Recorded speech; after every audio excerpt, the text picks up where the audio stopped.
میں جو کپلز ہیں ان کے لیے ضرور یہ بات کہوں گا. شادی شدہ لائف تقریباً سب ان حالات سے گزرتے رہتے ہیں.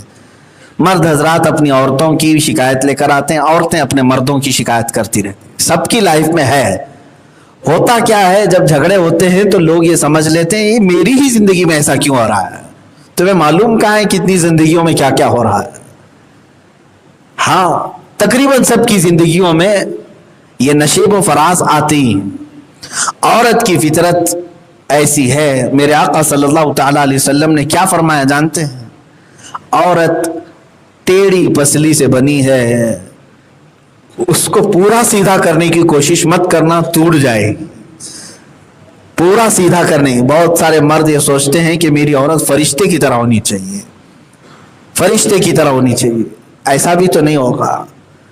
وہ بھی عورت ہے, انسان ہے. اس کی بعض خطاؤں پر تم پردہ پوشی کرو, درگزر. بہت اعلیٰ درجے کے اگر گناہ کر رہی ہے, جیسے حرام اور کفر تک جانے کے مطلب تمہیں سختی کرنا حق بنتا ہے.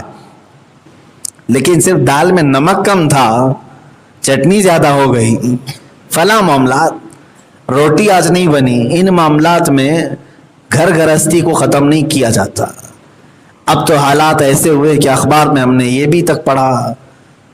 ترکی میں ابھی ایک نیوز آئی تھی, عورت اپنے شوہر سے طلاق لے رہی ہے مقدمہ کر کے. کس بات پر جانتے ہیں؟ جج کے پاس وہ کہتی ہے کہ میرا مرد جو ہے ہاتھ سے کھانا کھاتا ہے, چمچ سے نہیں کھاتا. ان کے یہاں رواج ہے چمچ سے کھانے کا. عورت کہتی ہے بچپن سے ہم چمچ سے کھائیں, یہ چمچ سے نہیں کھاتا اس لیے میں طلاق لینا چاہتی ہوں. تو طلاق, چمچ والی طلاق.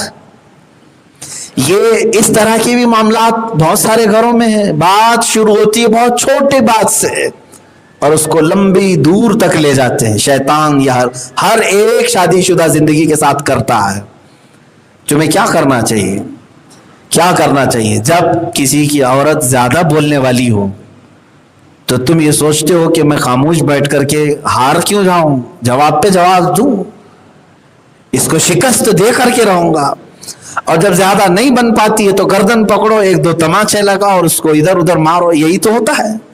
وہ بولتی جا رہی ہے. عورت یہ سوچتی ہے کہ کیا میں پڑھی لکھی نہیں ہوں, کیا میں جاہل ہوں, تیرے ہر جواب دے سکتی ہوں. وہ بھی جواب دینا چاہتی ہے. میرے عزیزو, تمہیں معلوم نہیں یہ گھر ہے, جنگ کا میدان تھوڑی نہ ہے. دونوں لوگ نکاح کیے ہیں, نہ کہ جہاد کا کانٹریکٹ کیے ہیں. ایک دوسرے اٹھا کر کے, ہاں ان حالات میں دونوں کو ہی کہا گیا ہے دو میں سے کوئی ایک عقل والا ہو تو اعوذ باللہ من الشیطان الرجیم کثرت سے پڑھنا شروع کرے اور وہاں سے ہٹ جائے. تھوڑی دیر کے لیے ہٹ جائے. پھر اللہ رب العزت کی بارگاہ میں تم نے کہا ہے اعوذ باللہ من الشیطان الرجیم, کیونکہ یہ تمہیں شیطان لڑا رہا تھا. تم نے اللہ کی بارگاہ میں کہہ دیا اے اللہ میں تیری پناہ مانگتا ہوں یہ شیطان مردود سے. اب اس کے بعد نبھانا پھر اللہ کی ذمہ ہے, تم ہٹ جاؤ وہاں سے. مجھے شاید اس سے قبل ایک بات میں نے عرض کیا تھا, ایک حکیم صاحب نے علاج بھی فرمایا تھا, بہت اچھی بات تھی کہ ایک صاحب روز لڑتے تھے, گھر سے جاتے ڈیوٹی کر کے, اور اندر جو میم صاحبہ تھیں ان کی زبان کینچی سے بھی زیادہ تیز تھی, چلتی تو اتنی چلتی. ظاہر سی بات ہے نصیحت کتنی بھی ہم کریں لوگ یہ سوچتے ہیں سب ہاں یہ نصیحت ہی ہے سب, پھر بھی ہمارا گھر نہیں چلتا ہے. وہ حکیم صاحب ہے, انہوں نے بتایا ہے. ہمارے پاس ایک صاحب آئے, کلائنٹ تھے, کہا روز جھگڑے ہوتے ہیں. اس حکیم صاحب نے کہا میرے پاس اس کی دوا ہے, جھگڑے نہ ہو. وظیفہ نہیں, گولی ہے, دوا ہے. اس کی قیمت بھی بتائی, تقریباً 8-10 ہزار روپے کی یہ دوا ہے, 1 مہینے کا کورس ہے, کرو گے تو یہ سب ختم ہو جائے. یہ نفسیاتی علاج ہے. تو یہ دوا حکیم صاحب نے جب اس کو ایکسپلین کیا تو یہ صاحب بڑے پریشان تھے. انہوں نے کہا 10,000 کیا حضرت, 50 بھی لے لو, ختم تو کرو. کوئی جو دوا ہے وہ دے تو دو. کہا ٹھیک ہے کل آؤ, میں دوا بنا کر کے رکھتا ہوں. دوسرے دن وہ آئے تو انہوں نے گولیاں بنائی تھیں. حکیم صاحب خود وہ مدبر تھے, دوائیاں بناتے تھے. گولی بنائی اور پوری گولیاں جو 1 مہینے کے کورس کی تھیں اس کے شرائط تھے, اس کا پرہیز بھی تھا. ظاہر سی بات ہے ڈاکٹر دوا دیتا ہے تو پرہیز بھی بتاتا ہے. انہوں نے کہا کہ یہ گولی ہے تمہیں اور تمہاری بیوی پہ بہت اثر کرے گی, دیکھ لینا, اگر اثر نہ ہو تو پیسے واپس, گارنٹی بھی ہے. انہوں نے گولیاں لی, پوچھا کہ کیا کیا کرنا ہے. کہا یہ آپ اپنی آفس سے یا ڈیوٹی سے جب گھر جاتے ہیں یہ 2 گولیاں منہ میں رکھنا ہے, 40 منٹ تک چوستے رہنا ہے, ایک جملہ بھی منہ سے باہر نہیں نکالنا, اور 40 منٹ تک 2 گولیاں آپ منہ میں رکھے رہیں. اس کے بعد پھر آپ کھانا کھائیں, نارمل ہو جائے. آپ کنٹینیو کریں, چاہے آپ کی عورت کچھ بھی بولے, بولنے لگائے بھی, تو اپنے پرہیز مت توڑنا. گولیاں منہ میں ہیں. وہ گولیاں لے کر کے گئے, 2 گولیاں منہ میں رکھی, جاتے ساتھ شروع ہو گئی تھی. میں یہ لانے کے لیے بولی تھی, وہ نہیں لائے, فلاں نہیں لائے, فلاں نہیں. وہ اشارہ کرتے رہے, گولی ہے منہ میں, اور پرہیز بھی تھا. 40 منٹ تھوڑی نہ چلاتی ہے کوئی, 10 منٹ, 15 منٹ, 20 منٹ بہت ہو گئے. بیگم تھک گئی, جواب ہی نہیں دیتا. 40 منٹ کے بعد یہ سوچ کر کے بیٹھے تھے جتنی اس نے باتیں کی ہے سب کا جواب دوں گا جب گولی پگھل جائے.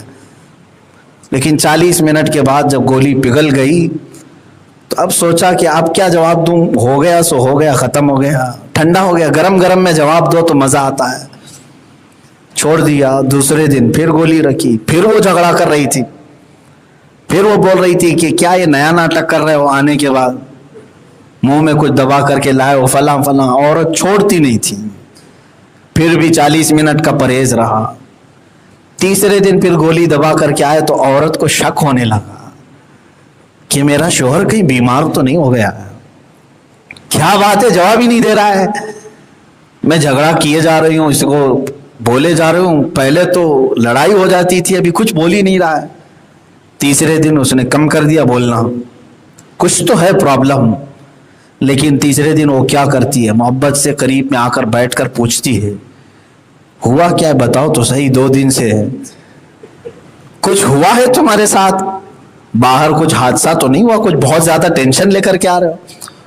وہ صاحب اشارہ ہی کرتے رہے 40 منٹ تک, کچھ نہیں بولے. وہ خاتون چوتھے دن پورا دن بھر ٹینشن میں رہی کہ میرے شوہر کو کچھ ہوا ہے. میرے عزیزوں, یہ عورتیں جو جھگڑتی ہیں نا وہ صرف زبانی جھگڑتی ہیں, دل میں ان کے بھی محبت ہوتی ہے, وہ اپنے شوہروں سے محبت رکھتی ہیں. یہ اللہ تعالیٰ نے ان کو باندھ رکھا ہے محبتوں میں.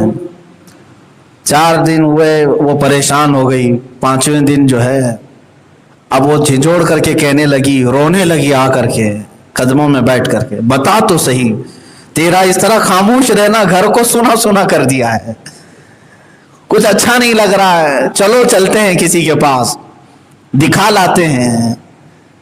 تو پھر اس شوہر نے کہا کہ دوا اثر تو کر رہی ہے. 5ویں دن شوہر نے کہا کہ چل میں تجھے ڈاکٹر کے پاس لے کے چلتا ہوں, حکیم کے پاس, میری بھی جو بیماری ہے وہ بھی دکھا لیتے ہیں, تیرا بھی دکھا لیتے ہیں. اسی حکیم کے پاس لائے. عورت پہنچتے ہی حکیم صاحب سے کہنے لگی کہ میرے شوہر کو کچھ ہو گیا, دیکھ لیجیے آپ, 5 دن سے بات ہی نہیں کر رہا ہے, اور پتہ نہیں منہ میں کچھ رکھتا ہے 40 منٹ تک, اور پھر سست ہو جاتا ہے, سو جاتا ہے. تو حکیم صاحب اس سے پوچھنے لگے 5 ہی دن میں اثر کرنے لگ گئی, مہینے بھر کی دوا ہے, ابھی پورا کرو گے یا یہیں پر سکپ کرنا ہے؟ تو اس نے پوچھا کہ حکیم صاحب یہ کون سی دوا تھی؟ تو حکیم صاحب نے کہا کچھ بھی نہیں تھا, گیہوں کے آٹے میں شکر ڈال کر کے میں نے بنا کے دے دیا تھا, وہ آٹے کی گولیاں تھیں, بس تو چوستا رہے, باقی کوئی چیز نہیں تھی. جو کچھ بھی بیماری تھی تیری وہ صرف زبان پہ تھی, اس پر میں نے تالا لگایا, ساری بیماریاں ختم ہو گئی. کوئی ایک تو شروع کرے خاموش ہونے کا. میرے عزیزو, یہ حقیقی بات تھی, کوئی لطیفہ میں نے نہیں سنایا.